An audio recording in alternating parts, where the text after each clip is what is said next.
Played this one. Hotel California album came out on this date 48 years ago. Sold 32 million copies, making it their second biggest selling album. You can listen on Spotify. You can stream it. You can listen to them on YouTube. You just can't call your hotel Hotel California. That's right. He owns both of those words.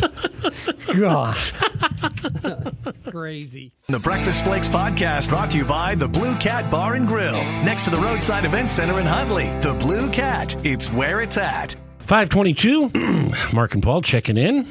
Last week of our work year. How much vacation do you guys get? How much time off do you guys get? Two answers. A lot and not enough. But try not to take sick days. Try to be on the air for important stuff during the year so we have some time off at the end of December, which is actually a good time. A lot of people are off work and not up early anyway. 35 degrees down there, or downtown, and Weather Channel app said slight chance of snow about 5:30. It was snowing in my house when I left today. Yeah. So, yeah. Well, and east of us they got it. In fact, there's some slick roads east of us I saw. Only going to be 38 today, but Paul always says best time to have a drought's in the winter. But that's why there was a fire down by Pryor over the weekend, because it is dry.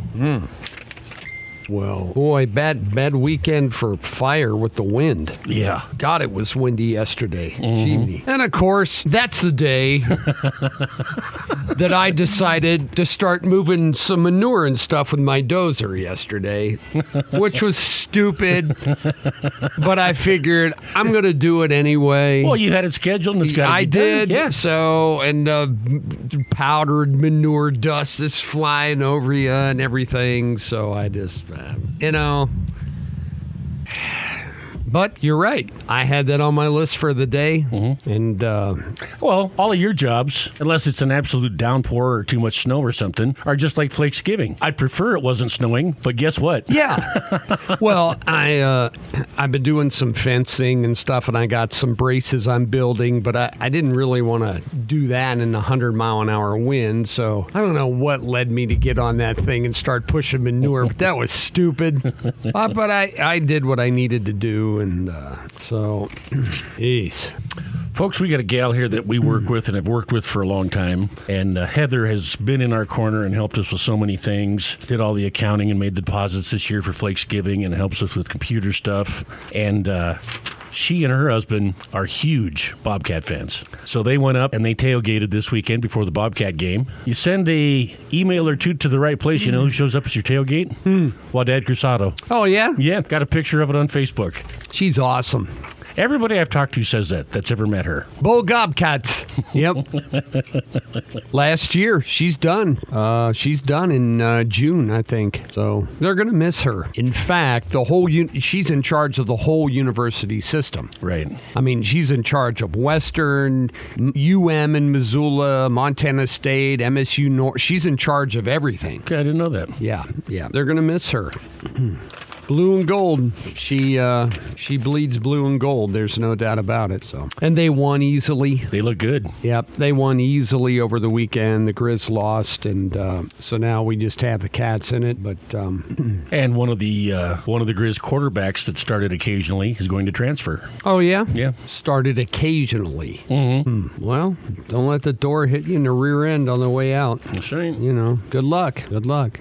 They came out with the college football poll. Did you see that over the weekend? I did. Now, how could the top 4 teams in the nation not get the top 4 spots and get buys? The whole reason we went to the 12-team playoff was to eliminate this type of thing with whatever committee decides who plays Right. where and who gets in. Arizona State should have never received a bye. No. Okay, they won their conference tournament, I get it. But they should not have received a bye. The top 4 teams should receive a bye in their tournament. They do that in all tournaments like that where there's buys. The top teams get the buys. Right. Not in this one. Arizona State got a bye, and people were trying to figure that out. Well, and I was a little surprised that Alabama wasn't the last team in, but Nick Saban doesn't work there anymore. Yeah. Well, a lot of people were. Surprised. Strength of schedule. A lot of people think they put too much weight on a conference championship because those teams have to play an extra game anyway, Right. and then have a chance of suffering a loss, which would hurt them. So, you look at the difference of schedules between a team like Alabama and a team like SMU or Boise State. Boise State, though, they did play Oregon within a field goal. Right. So, but and Nick Saban made a great point, and I would agree with him. He said, "What is going to incentivize now schools to play a tougher out-of-conference schedule when the losses will kill them getting into the playoffs?" That's a great point. So, you take Alabama. I mean, they're playing Texas and all these other teams out of their conference. Mm-hmm. Well, now they should play a team like somebody really weak and has a bad program, like the Grizzlies, or somebody like that. Lehigh State, Tennessee Valley. Right. I mean, why wouldn't these big schools just schedule those games, get 3 W's or 4 W's right away, and then play their conference schedule? Because if they do schedule a Wisconsin and others, places like that, and they suffer loss, it's going to keep them out of the playoff. So, they'll have to work these bugs out. But Arizona State should have never got a bye. No, I agree with that. They should have never received a bye. In fact, I'm not so sure that Indiana should have even gotten in. Indiana didn't play. They didn't play in their conference championship in the Big Ten. The Big Ten championship was between Oregon and Penn State. True. Indiana didn't get in the championship, but Indiana had a weaker schedule. Mm-hmm. But still, they lost to Ohio State. Did they have 1 or 2 losses? Do you remember? I don't know.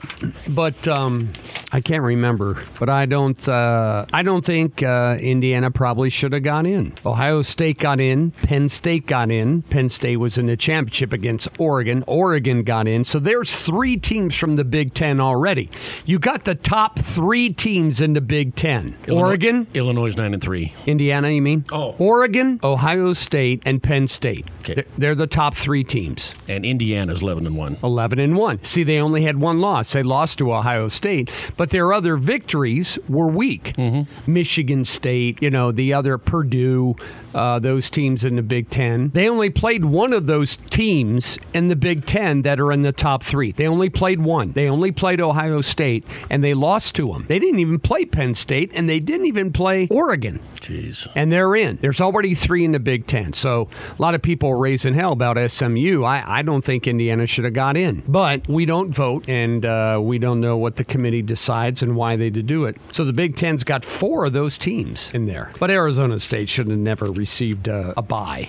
No. Any of those teams. Did Georgia get a bye? Yes. Did they? I think so. I think because they were number 2. Right. It was Oregon, Georgia. And they won the SEC championship. Yeah, and they won the SEC. Right. Georgia. Oregon got a bye. Georgia. I think did Boise State get a bye? Yeah. They got a bye. Yeah. And Arizona State.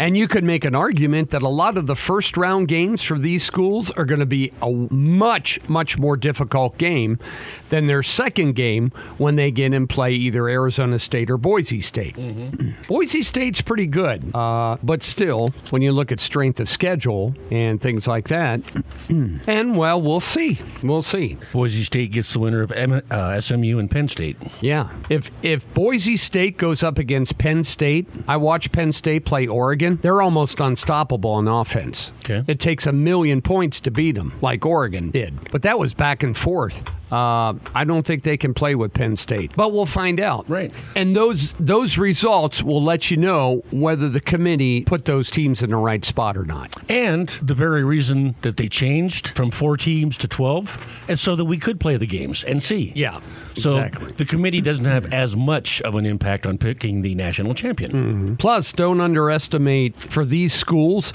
don't underestimate the value of a bye week. Oh, yeah. See, Penn State just had a brutal game against Oregon. Brutal game. They got to come back and play right away. In the meantime, Boise State, they get a week off. Arizona State, they get a week off. All the other 2, they get a week off. And some conferences, they don't have conference championships. Right. They play all year, and then their record determines who the best team in the conference is. But here, we do it like Montana, where money is so critical, and we're trying to cut costs anyway. we spend all year with our teams, like in basketball, for instance, and we play 18 games. 18 to determine who the best team in the conference is. They determine who it is, and then right after that's over, we do the liberal thing, and we have then a conference championship to do what? To determine who the best team in the conference is. An extra weekend of expenses, an extra weekend of hotels, an extra weekend of traveling, all of that kind of stuff for strapped school budgets. Right. When we already know by the standings who the best team, and not only that, then when we do have the conference championships, if one team didn't get to play one of the other ones that make it, that's just not fair. So we have then a challenge game. For crap's sakes. What the hell? Shouldn't happen. So what? You didn't get to play them. Well, that's not fair. Yeah, it is fair. If you'd had a better season, you'd have been in. Right. That's the whole incentive. They don't do that in the classroom. You study all year, and then you take a test at the end of the year to see if you're, I don't know if they still do that anymore. Well, you take a final exam. You got to pass the final exam. If you didn't pass the final exam, you don't get the challenge. You lost, okay? Well, you don't get to challenge a different classroom that had a different teacher. Because, there were two geometry classes. But I had Salerno, who we called the Rat, and I didn't have Mrs. Nelson. Well, but I didn't get to take Mrs. Nelson's test, so I'm challenging that. No, you don't. Waste of money. But you know how it is, folks, and I have to admit I'm that way too. Well, that's the way it's always been. That's the way we've always done it. Right. So we're going to do it that way. Okay. When I played, got tournament time, they lined us all up, top to bottom. You played till you lost. Right. You lost, you were done. Right. There was no next step. There was no moving on. You're out. But it's not fair because I didn't get to play some of those other teams that were in the other Eastern Regional or Western. That doesn't matter. But it'll be interesting to see how that works out, and you'll be able to see if the committee did the right thing when these teams that win get into the next bracket and play the teams that got the byes. Celebrate the season at the Blue Cat Bar and Grill in the Roadside Event Center. On Friday, December 13th, join them for Ugly Christmas Sweater Bingo. Then unleash your creativity at the Charlie Brown Christmas Cookie Class by Sweet Sundries on Saturday, the 14th. Wrap up the fun with Christmas movie trivia on December 23rd. Grab your friends, enjoy some drinks, and get in the holiday spirit. It's all happening at the Blue Cat Bar and Grill and the Roadside Event Center, just 9 miles east of the Metro Park exit. Had the big toy run yesterday. Got all kinds of front page coverage, which is good. They do great work. It's the second biggest charitable event of the fall. Second biggest one out there in the fall. And was windy, though, but still, it wasn't too bad yet that by that time in the morning, but got the toys to, they take them to Salvation Army or something and they deliver them? Well, they take them to the mall. Oh, yeah. And then the Salvation Army gets rid of them. Yeah, and there's pictures on Facebook. I mean, $90,000 is a mountain of toys. Yeah. Oh, yeah. Especially if you buy the cheaper toys. Well, Paul, they buy all of the toys. Yeah. They go to Walmart and they buy all of the toys. Well, and that's what Christmas is about. Yeah. It's about toys. I know when Jesus was born, laying there in the manger in Bethlehem, the three kings came bearing gifts: a Nintendo 64, Stop it. PlayStation. In fact, I had that in my my Christmas thing that I did that one year. Yeah.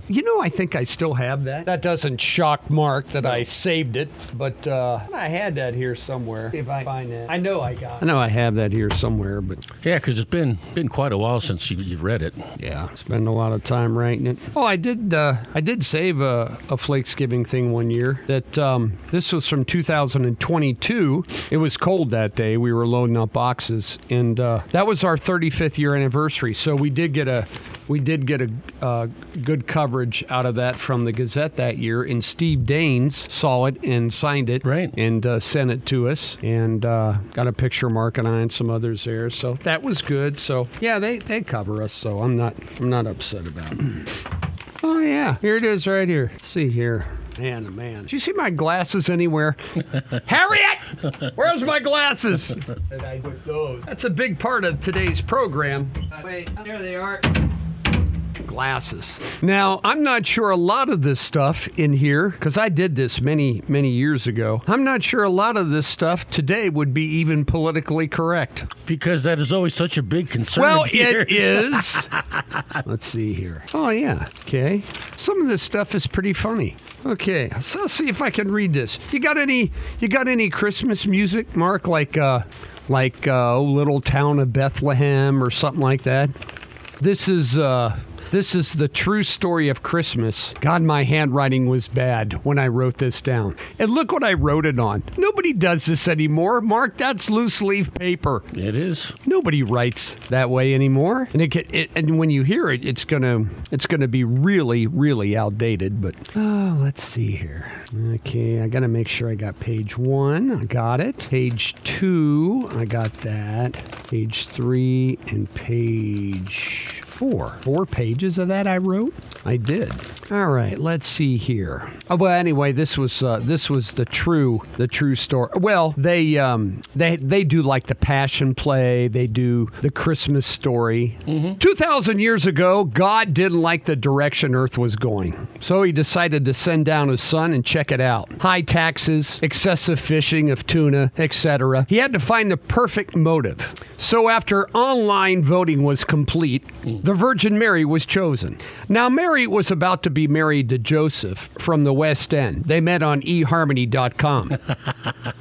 God knew he would have to sell Joseph on his plan. So an angel visited him and told him that Mary was to give birth to the Son of God. Joseph said, "Say what?" This dude was tripping out. He thought she was the Virgin Mary. Well, after the angel explained to Joseph what a surrogate mother was, he was cool with it. And the fact that the ultrasound showed that it was a boy and it would be named Jesus. Angel also said they would have to go to Bethlehem where it was much safer. So Joseph loaded up Mary on his donkey with her 3 suitcases and his backpack, and they headed out. Joseph was a carpenter by trade. He was worried about his job. But as a member of the Carpenters Union 1711 and by law, the Family Leave Act, he was fortunately able to take enough time off. He knew his job would be waiting when he returns at full pay. After the long journey, Joseph knew he had to find a place for Mary to stay. All the hotels that he tried were full. Apparently, it was a big global warming conference in town that year in the deserts, and the temperature had been increasing over the last 10 years. Finally, he came to the last inn at the hotel, and he knocked on the door again. And he said to the hotel worker, "Please, sir, we've traveled a long way. Mary is so tired and about to give birth. Do you have anything available?" The hotel worker said, "No, senor. Translation, I'm sorry, we're full, but we do have a stable out back, and you're welcome to use it." So Joseph took Mary to the stable, where she finally got off his ass. It was a cold, frosty night, but fortunately the stable was full of animals that were saved by PETA. They kept them warm, and finally that night, with the help of a midwife and a $50 copay, Mary gave birth to Jesus, 8 pounds, 2 ounces, 21 inches. The Lamaze classes have really paid off. As you can imagine, word spread like crazy on Facebook about the new king. And people started coming from across the world, every corner, including the 3 kings. They used a updated GPS system to find their way to the manger. They were able to follow the star in the eastern sky, too. Then, by staying on only well-established roads, the 3 kings arrived bearing gifts. One had an iPad Touch, another a smartphone, and another had a PlayStation 360. Even the local shepherds came to see the new king. They had nothing else to do since the wolves ate all the sheep. The little drummer boy showed up. He had no gift to give, but he did play for Jesus. And so the story of Christmas was born and recorded. down and put in all the libraries around the world for future generations to download. May each and every one of you have a blessed Christmas and a happy New Year. So, there you go. I don't think you hurt anybody's feelings there. Didn't I? No. That's true. It's come a long way since then, hasn't it? Yeah, that was a true meaning of Christmas that I wrote many, many moons ago. Oh, well. Oh, boy. Well, they got the numbers in from hunting season, and there were some low numbers out there. There's an article in the paper today about it. Ended Sunday, last week. Success rates for hunters over the last weekend were below average for all check stations in Region 5. Some of the lowest on record for 3 of the 4. In south central Montana, they had these stations: Big Timber, Columbus, Lavina, Billings. 4,400 hunters visited the 4 check stations in Region 5. 451 mule deer taken, 398 whitetail, 271 elk, 54 antelope. Big Timber check station, all below harvests from last year. 69% of the elk that were shot up around the Big Timber region were shot on private land. The Big Timber station up there, they are the station that had the highest success rate for hunting. And Columbus, harvests for whitetail, mule deer, and antelope are all below long-term averages. Hunter success for the season, lowest on record, only 29% success. Wow. You guys got to learn to shoot. I don't hunt, I kill. The Lavina check station saw the most hunters over the final weekend of the season. 392 checked in up there, but for the season they were below their long-term average. Whitetail deer, mostly abundantly harvested species this year. First year that mule deer did not lead that category. More whitetails were taken this year than muleys. That's interesting. Well, chronic wasting disease got a lot of them, CWD. Okay. The check station up by Lavina had the highest number of elk that moved through there. In Billings area, the harvests for all species were below the long-term averages. Second busiest check station, Billings had the highest mule deer harvest in the region, 121. But that's not a lot of animals when you think about it. When you think of these 5, now these are just 5 in our area. Right. But when you think about total number that were taken, not a lot in all 5 of those areas. Not a lot. Well, and I've been here long enough. Populations, they go up and down every year. Some years, there's a deer behind every bush. Yeah. It's crazy. And then you get diseases and things that come through, and whether it's blue tongue, that was hard on the antelope. That damn antelope are resistant. I tell you, those things can survive earthquakes. I might have to put them in the 5C category, even though they're not a C. Right. There's herds out by us of 200 head now. Jeez. They've all got together. And as long as they keep grazing the neighbor's wheat, they're it is north of town. That's right. Celebrate the season at the Blue Cat Bar and Grill in the Roadside Event Center. On Friday, December 13th, join them for Ugly Christmas Sweater Bingo. Then unleash your creativity at the Charlie Brown Christmas Cookie Class by Sweet Sundries on Saturday, the 14th. Wrap up the fun with Christmas movie trivia on December 23rd. Grab your friends, enjoy some drinks, and get in the holiday spirit. It's all happening at the Blue Cat Bar and Grill and the Roadside Event Center, just 9 miles east of the Metro Park exit.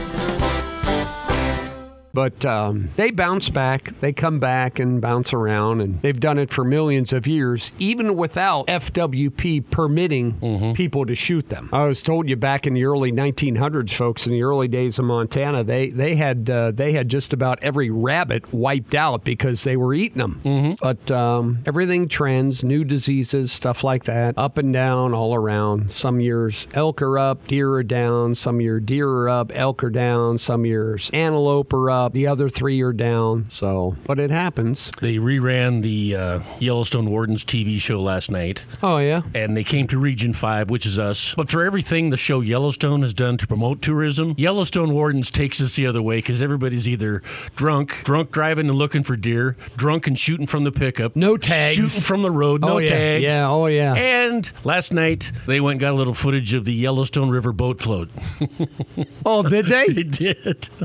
Oh, man. man. Another report in the paper today about property tax rolls and how they missed over $1 billion worth of new construction. Permits, all kinds of stuff like that. Can't accurately track them, those kind of things. People renovate their properties. Well, they're getting enough of my money already. Yeah. Yeah, you're supposed to let them know when you remodel your basement or you improve your bathroom so they can tax it. Right. And no, people aren't going to do that. And not only that, you got to pay to get a building permit to make the improvement or the addition so that they can tax you more. People don't do that either. No. Hey, come catch me. So here's what these people have suggested. They suggest the department improve their efforts to track the building permits, first of all. But here we go, folks. This is why election matters. They want to expand their efforts to use aerial imagery to identify a development that wasn't captured from a building permit, okay? Okay. So what they want to do is use some aerial imagery, a drone, satellite pictures, whatever, to focus in on your backyard. Yeah. Hey, you put a patio back there with a lanai and a hot tub. That just increased the value of your home by $20,000. That's right. They want to spy on you. Well, you think they're not already? Yeah. You can go to Zillow.com and get an aerial photo of your place. How about we put a camera by your refrigerator, you fat jerk, and you're supposed to be on a diet, and we see you sneaking a Snickers bar out of there. It's the same thing. It is. Same thing. Is that the kind of country you folks want to live in? Country where your government spies on you as aerial photographs? Hey, you owe me another $50. Yeah. They also said the revenue department could do a better job managing in-person property inspections. That's right. We're from the Department of Revenue, and you have to let me in your house and check all of your rooms to see what kind of improvements and remodeling. Not a chance. Hey, dumbass, why don't you explain this to me? I want you to explain to me how a 30-year-old roof that's never been replaced and is leaking is worth more now than it was back in 1975. And before I can sell the house and realize the gain in property value, I will have to re-roof it. Right. I want you to explain that to me. My sheetrock is 40 years old. My furnace is shot. My pipes are old. I want you to explain to me how you believe they're worth more money now than they were when it was a brand new product. No, that's just the way they do it. Revenue people coming to your home, folks. More inspections. 1972, they made a little change to our Constitution of Montana that makes tracking properties for tax purposes the responsibility of state government. So here's the thing. They wouldn't need to increase the value of your home, folks. None of that. They wouldn't have to worry about changing it. None of that unless they spend more money than they should. Yeah. That's what they're doing. So they got to keep increasing their revenue. Not just something that happens. The increases that just naturally happen through attrition or growth and development of a city or a suburb or a subdivision, a new area here, that growth and that revenue is not enough for our state government. They need more. Maybe we've just put our finger on the problem. It's not that people aren't paying more and more and more. It's just that you a-holes are spending way too much money. Because I don't know how you do it, folks, but this is how I do it.